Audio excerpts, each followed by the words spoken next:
Video కనుక నచ్చితే ఖచ్చితంగా లైక్ చేయండి. అంబిక అనుకుంటుంది మనసులో, ఈ 10-15 రోజుల్ని నేను కరెక్ట్గా వాడుకోవాలి, నా పవర్ని నేను తిరిగి తెచ్చుకోవాలి అని చెప్పి అనుకుంటూ ఉంటుంది. మరోపక్క ఇటు వార్డ్లో ఆదికేశవుని చూపిస్తారు. ఇక ఆదికేశవులు ఆక్సిజన్ మాస్క్ పెట్టుకొని ఇలా ఆలోచిస్తూ ఉంటారు. అసలు ఈ హాస్పిటల్ వాళ్ళు ఏం చేస్తున్నారు, నన్ను అటు ఇటు ఆ రూమ్కి టెస్ట్లు అని చెప్పి తిప్పుతూ ఉన్నారు, మధ్యలో ఇంజెక్షన్స్ కూడా పొడుస్తూ ఉన్నారు. అసలు వీళ్ళు ఏం చేస్తున్నారు, అమాయకుల్లా కనిపిస్తున్నారని చెప్పి డబ్బులు గుంజడానికి ట్రై చేస్తున్నారా ఏంటి అని చెప్పి ఆలోచిస్తూ ఉంటారు. ఇక ఆదికేశవులు ఉన్న వార్డులోకే ఇటు విహారీని కూడా తీసుకొస్తారనమాట. ఇక విహారీని పడుకోబెడతారు. ఇక విహారీ పక్కనే ఇటు లక్ష్మి కూడా ఉంటుంది. ఆ తర్వాత ఏమైనా అవసరం ఉంటే పిలవండి అని చెప్పి నర్స్ పక్కకు వెళ్ళగానే ఇక అప్పుడు లక్ష్మి అంటుంది విహారీతోని, విహారీ గారు మీరు చాలా నీరసంగా కనిపిస్తున్నారు, మీకు జ్యూస్ ఇస్తాను అని చెప్పి అనగానే ఇప్పుడు ఏమి వద్దు కనుక మహాలక్ష్మి అని చెప్పి విహారీ అంటాడు. లేదండి ఇప్పుడే మీరు తాగాలి అని చెప్పి ఇక లక్ష్మి వెళ్తుందనమాట. అక్కడ ఆదికేశవులు అక్కడ కనిపిస్తూనే ఉంటారు. కానీ ఇక ఆదికేశవులను చూడకుండానే లక్ష్మి అటు ఇటు తిరుగుతూ ఉంటుంది.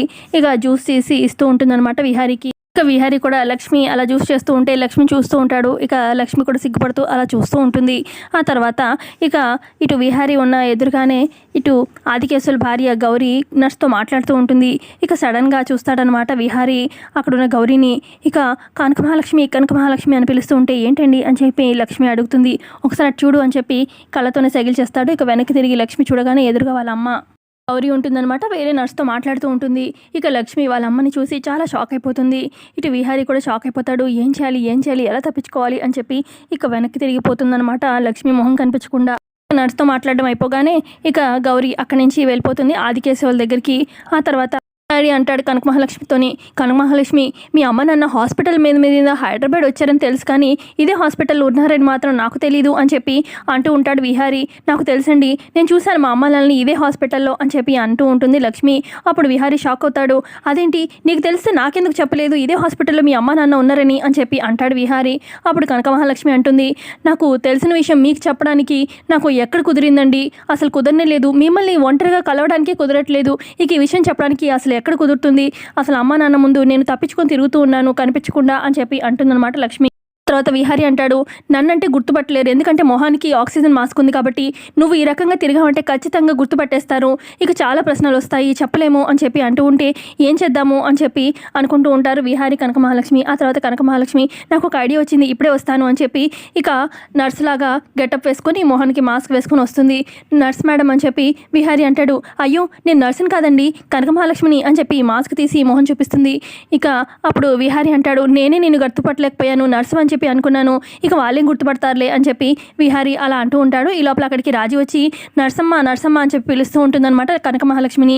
ఏంటి అన్నట్టుగా సైకిల్ చేస్తుంది. ఇక్కడ ఆదికేశవులు ఉండాలి, ఎక్కడున్నారు అని చెప్పి రాజీ అడుగుతూ ఉంటే అదుగు అటు ఉన్నారు అన్నట్టుగా చేయి పెట్టి చూపిస్తుందన్నమాట. ఇక రాజీ వెళ్తుందన్నమాట ఆదికేశవుల దగ్గరికి. ఇటుపక్క ఆదికేశవులు అంటాడనమాట గౌరీతోని, గౌరీ ఏంటి ఇక్కడ ఉండలేకపోతున్నాను, సరిగ్గా నిద్ర రావట్లేదు, ఇంకా ఎన్ని రోజులు డబ్బులు గుంజాలని చూస్తున్నారా ఏంటి, హాస్పిటల్ డాక్టర్స్ వెళ్ళిపోదాం మనం అని చెప్పి అంటూ ఉంటే ఏంటయ్యా అలా అంటావు, వాళ్ళకి అన్నీ తెలుసు మనకేం తెలుసు, వాళ్ళు అన్నీ చూసే పంపిస్తారు అని చెప్పి చెప్తూ ఉంటుంది. ఇక రాజీతో కూడా అంటాడు, రాజీ నీకు ఏమైనా డాక్టర్స్ చెప్పారా నాకేమైనా ప్రాబ్లం ఉందని అని చెప్పి ఆదికేశవులు అంటూ ఉంటాడు. అప్పుడు రాజీ అంటుంది, లేదు పెదనాన్న లాంటిది ఏమీ లేదు, మనం చూపించుకొని వెళ్ళిపోదాము అని చెప్పి అంటూ ఉంటుంది రాజీ. ఇలా సడన్గా ఆదికేశవులు అలా మాట్లాడుతూ ఊపిరి అందక ఇబ్బంది పడిపోతూ ఉంటారు. అయ్యో ఏమైందయ్యా ఏమైంది అని చెప్పి గౌరీ బాధపడుతూ ఉంటుంది. ఇటు పక్క రాజీ కూడా అర్థం కాక ఏమైంది పెదనాన్న అని చెప్పి అంటూ ఉంటే ఏం చేద్దాము అని చెప్పి చూస్తూ ఉంటారు. ఇక అక్కడ ఆక్సిజన్ సిలిండర్కి పైప్స్ ఊడిపోతాయి అనమాట. అది రాజీ గమనిస్తుంది. ఈ పైపులేవో ఊడిపోయే పెద్దమ్మా అని చెప్పి అనగానే ఇప్పుడు ఏం చేద్దాము అని చెప్పి అంటూ ఉంటుందన్నమాట అక్కడ ఉన్న గౌరీ. పక్కనే నర్సమ్మ ఉంది పిలుచుకొస్తాను అని చెప్పి ఇక కనకమహాలక్ష్మి దగ్గరికి వస్తుందన్నమాట రాజీ. నర్సమ్మ మా పెదనానికి అక్కడ ఆక్సిజన్ పైపుల దగ్గర పైపులు ఊడిపోయాయి, మీరు వచ్చి చూడండి అనగానే నేనా అని చెప్పి అంటుందన్నమాట కనకమహాలక్ష్మి. నర్సమ్మ మీకే కదా తెలుస్తుంది, మాకేం తెలుస్తుంది రామ్మా అని చెప్పి రాజీ పిలవడంతో సరే అని చెప్పి వస్తుందన్నమాట. ఇక ఆదికేశవులు పట్టుకొని చూస్తూ ఉంటుంది. ఆయన ఏమో ఊపిరి అందక ఇబ్బంది పడుతూ ఉంటే ఇక ఇదిగో ఈ పైపులు ఊడిపోయాయని చెప్పాను కదా ఇటు చూడమ్మా అని చెప్పి రాజీ అన్నంతో ఆ పైప్స్ పట్టుకొని చూస్తూ ఉంటుంది. ఇప్పుడు ఈ ఆక్సిజన్ సిలిండర్కి ఈ పైపులు ఎలా పెట్టాలి, ఏది ఎక్కడ పెట్టాలో నాకేం తెలుసు, వీళ్ళేమో నన్ను నర్స్ అనుకుంటున్నారు, ఇప్పుడు ఎలా అని చెప్పి ఆలోచిస్తూ ఉంటుంది కనకమహాలక్ష్మి. ఆ తర్వాత ఐడియా వస్తుంది కనకమహాలక్ష్మికి, అవును విహారీ గారికి కూడా ఇదే ఆక్సిజన్ మాస్క్ పెట్టారు కదా, ఆయన దగ్గరికి వెళ్ళి అక్కడ చూస్తే నాకు ఒక ఐడియా వస్తుంది అని చెప్పి అనుకుంటుంది మనసులో. ఇప్పుడే వస్తానమ్మా అని చెప్పి కనకమహాలక్ష్మి విహారి దగ్గరికి వచ్చి ఇక విహారి పక్కన ఆక్సిజన్ సిలిండర్ ఉంటుంది కదా, ఇక అక్కడ పైప్స్ ఎలా పెట్టారు ఏంటని చూస్తూ ఉంటుంది. బ్లూ కలర్ పైపు పైన, రెడ్ కలర్ పైపు ఇటు సైడ్కి పెట్టాలన్నమాట అని చెప్పి మొత్తం అంతా సెట్టింగ్ చూసుకుంటుంది. ఆ తర్వాత ఇదంతా చూస్తూనే ఉంటాడు విహారి. ఇక ఆ తర్వాత గబగబా ఆదికేశవుల దగ్గరికి పరిగెత్తుకుంటూ వచ్చి లక్ష్మి అక్కడ విహారి ఆక్సిజన్ సిలిండర్ దగ్గర ఎలా పైప్స్ పెట్టాలో చూసింది కదా, ఇక అదే విధంగా ఇక గ్రీన్ కలర్ పైప్ పైన పెడుతుంది, ఇక రెడ్ కలర్ పైప్ పక్కన పెట్టి ఇక ఆక్సిజన్ సిలిండర్ సెట్ చేసి ఇక ఆదికేశవుల దగ్గర గుండె దగ్గర ఇలా నిమురుతూ ఉంటుందన్నమాట. ఇక స్లోగా ఆక్సిజన్ అందుతూ ఉంటుంది. ఇక ఆయన కొంచెం సెట్ అవుతారు. అమ్మయ్య పర్వాలేదు అని చెప్పి అనుకుంటుందన్నమాట. ఇక గౌరీ వాళ్ళు కూడా కొంచెం కుదురుపడతారు. ఆ తర్వాత కనక మహాలక్ష్మి అంటుంది, ఎందుకైనా మంచిది ఒకసారి డాక్టర్కి చెప్తే మంచిది, నేను వెళ్ళి డాక్టర్ని పిలుచుకొస్తాను అని చెప్పి అనగానే అలాగే అమ్మా అని చెప్పి గౌరీ అంటుంది. సరే అని చెప్పి ఇక డాక్టర్ దగ్గరికి వెళ్తూ ఉంటే ఒక్క నిమిషం నర్సమ్మ నీతో మాట్లాడాలి అని చెప్పి గౌరీ కనక మహాలక్ష్మి వెనకాల వస్తుంది. ఇక కనక మహాలక్ష్మి ఇటు తిరుగుతుంది. ఏం చెప్తుందమ్మా అన్నట్టుగా కనక మహాలక్ష్మి ఆలోచిస్తూ ఉంటే ఇక అప్పుడు గౌరీ అంటుంది, అమ్మ నీకు డాక్టర్ గారు ఏమైనా చెప్పారు ఆపరేషన్ గురించి, మా ఆయన చేయాల్సిన ఆపరేషన్ అనగానే ఆపరేషనా అని చెప్పి షాక్ అవుతుంది కనక మహాలక్ష్మి. ఆపరేషన్ అని చెప్పి అడుగుతుంది కనక మహాలక్ష్మి. అప్పుడు గౌరీ చెప్తుంది, అదేదో మెదడులో ఏదో వచ్చిందంటమ్మా, మెదడుకి రిలేటెడ్ ఏదో ఆపరేషన్, నాకేమో సరిగ్గా తెలీదు, ఆపరేషన్కి 20 నుంచి 25 లక్షల దాకా అవుతుందంట, మాదేమో చిన్న కుటుంబం, అంత డబ్బులు లేవు, ఇక ఆర్థికంగా కొంచెం ఇబ్బందిగానే ఉంది, ఇప్పటికిప్పుడు 10 రోజులు ఆపరేషన్ చేయాలి అని చెప్పి అంటున్నారు, అసలు డబ్బులేమో అందట్లేదు, అసలు ఆయనకి ఏమన్నా అయితే ఇక నేను నా కూతురు అన్యాయం అయిపోతామమ్మా అని చెప్పి బాధపడుతూ ఉంటుంది గౌరీ ఏడుస్తూ. ఇక కనక మహాలక్ష్మి కూడా ఆ మాట వినగానే తనకు కూడా బాధ వచ్చేస్తూ ఉంటుంది. ఇక ఆలోచిస్తూ ఉంటుంది, ఏంటి నాన్నకి ఇంత ఆర్థిక సమస్య వస్తే నేను పక్క నుండి కూడా ఏం చేయలేకపోతున్నాను అని చెప్పి బాధపడుతూ ఉంటుంది కనక మహాలక్ష్మి మనసులో. ఆ తర్వాత ఇక గౌరీ, అమ్మ నర్సమ్మ ఏం ఆలోచిస్తున్నావు అని చెప్పి అనగానే ఇక కనక మహాలక్ష్మి, మీరేం బాధపడకండి, ఆయనకి ఏమీ కాదు, నేను డాక్టర్తో మాట్లాడతాను అని చెప్పి అనగానే, ఆ పని చేయమ్మ చచ్చి నీ కడుపును పుడతాను అని చెప్పి గౌరీ అంటూ ఉంటే, అయ్యో అంత మాట అనకండి నేను చూసుకుంటాను అని చెప్పి అంటుందన్నమాట కనక మహాలక్ష్మి. తర్వాత ఆదికేశవులు గౌరీ అని చెప్పి పిలవగానే ఆయన పిలుస్తున్నాడమ్మా నేను వెళ్తాను అని చెప్పి గౌరీ మళ్ళీ ఆదికేశవుల దగ్గరికి వెళ్ళిపోతుంది. ఆ తర్వాత కాసేపు అయ్యాక ఇక విహారి పక్కనే కూర్చుని ఉంటుందన్నమాట. నర్స్ గెటప్తోనే వేసుకొని కనక మహాలక్ష్మి విహారి పక్కనే కూర్చుంటుంది. విహారి నిద్రపోతూ ఉంటాడు. ఇక ఒక 2 బెడ్లు అవతల అక్కడ ఆదికేశవులు కూడా పడుకొని ఉంటారు. అయితే విహారీ బెడ్ పక్కనే ఇటు కనక మహాలక్ష్మి కూర్చుని ఉంటుంది కదా, ఇక అక్కడ కూర్చున్న దగ్గర నుంచే కొంచెం కట్టన్ పక్కన ఉండేసరికి ఆదికేశవులు కూడా మొహం కూడా కనిపిస్తూ ఉంటుందన్నమాట కనక మహాలక్ష్మికి. ఆ తర్వాత కనక మహాలక్ష్మి కాసేపు అయ్యాక వాళ్ళ నాన్న దగ్గరికి వస్తుందన్నమాట.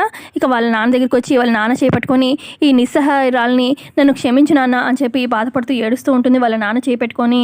తర్వాత ఇక నెక్స్ట్ డే ఉదయాన్నే రాజీ రూమ్లో నుంచి ఆదికేశవుల్ని తీసుకొస్తూ ఉంటుంది. మీ పెద్దమ్మ ఏది, ఈ గౌరీ కనిపించట్లేదు అని చెప్పి ఆదికేశవులు అంటూ ఉంటే, డాక్టర్తో మాట్లాడడానికి వెళ్ళింది పెదనాన్న అని చెప్పి అనగానే అప్పుడు ఆదికేశవులు అంటారు, మొన్న అనగా వచ్చాం ఈ హాస్పిటల్కి, ఇప్పుడు దాకా మనం ఇంటికే వెళ్ళలేదు, ఇంకా ఏం మంతనాలంట డాక్టర్తోని అని చెప్పి అంటూ ఉంటే, మాట్లాడి వచ్చేస్తుందిలే పెద్దమ్మ అని చెప్పి చెప్తూ ఉంటుంది రాజీ. మరో పక్క డాక్టర్ గారు గౌరీతో ఇలా చెప్తూ ఉంటారు, త్వరగా డబ్బులు సమకూర్చుకొని రండి ఆపరేషన్ చేద్దాము, లేదంటే ఆలస్యం అయిపోతుంది, మనిషిని కాపాడుకోలేము అని చెప్తూ ఉంటే ఇటు పక్క డాక్టర్ రూమ్ బయట వింటూ ఉంటుందన్నమాట కనక మహాలక్ష్మి కూడా. ఇక గౌరీ అంటుంది, ఉన్న డబ్బులు పెట్టేసి మా అమ్మాయి పెళ్లి చేసామండి, మళ్ళీ డబ్బులు అంటే మా వల్ల కావట్లేదు, డబ్బులు సమకూర్తాయో లేవో కూడా తెలియట్లేదు అని చెప్పి గౌరీ బాధపడుతూ ఉంటుంది డాక్టర్ దగ్గరికి. ఏదో రకంగా డబ్బులు సమకూర్చుకొని రండి అమ్మా, చూసుకొని రండి త్వరగా అని చెప్పి ఆయన చెప్తారు. సరే అండి చూసుకొని వస్తాము అని చెప్పి ఇక గౌరీ బాధపడుతూ అక్కడి నుంచి వెళ్ళిపోతుంది డాక్టర్ రూమ్ నుంచి. ఇక కనక మహాలక్ష్మి వాళ్ళ అమ్మని చూస్తూ బాధపడుతూ ఉంటుంది. ఈ సమయంలో నువ్వు మనసులో ఎంత మదన పడుతున్నావో నాకు తెలుసుకో అమ్మా, నాకు చెప్పుకోలేక నీ మనసులో నువ్వు ఎంత బాధపడుతున్నావో నేను గమనించగలనమ్మా, కానీ ఈ సమయంలో నీ పక్క నుండి డబ్బు గురించి ఏదో రకంగా సహాయం చెప్పి నీకు ధైర్యం చెప్పాల్సిన దాన్ని, కానీ నీకు దూరంగా ఉండిపోవాల్సి వస్తుంది, డబ్బు విధంగా కూడా నేను ఏమి సహాయం చేయలేకపోతున్నాను, నన్ను క్షమించమ్మా అని చెప్పి కనక మహాలక్ష్మి ఏడుస్తూ ఉంటుంది డాక్టర్ రూమ్ దగ్గర.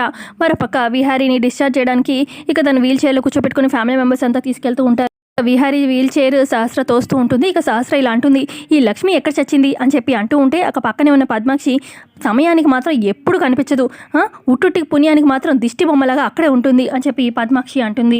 అక్కడే ఉన్న యమున అంటుంది, డాక్టర్స్ చెప్పిన టాబ్లెట్స్ తీసుకురమ్మని నేనే లక్ష్మిని పంపించాను అని చెప్పి అనగానే ఇక అప్పుడు సహస్ర అంటుంది, వెళ్ళేది మాకు కూడా ఒక మాట చెప్పి వెళ్ళాలి కదా అని చెప్పి అంటూ ఉంటుంది. అప్పుడు విహారీ అంటాడు, సహస్ర తను వెళ్ళింది నా పని మీద, అయినా అమ్మ చెప్తేనేగా వెళ్ళింది, నీకు చెప్తే ఏంటి చెప్పకపోతే ఏంటి, అమ్మ చెప్తే కూడా నువ్వు అర్థం చేసుకోకుండా విరుచుపడతావేంటి అమ్మ మీద అని చెప్పి అంటూ ఉంటాడనమాట విహారీ.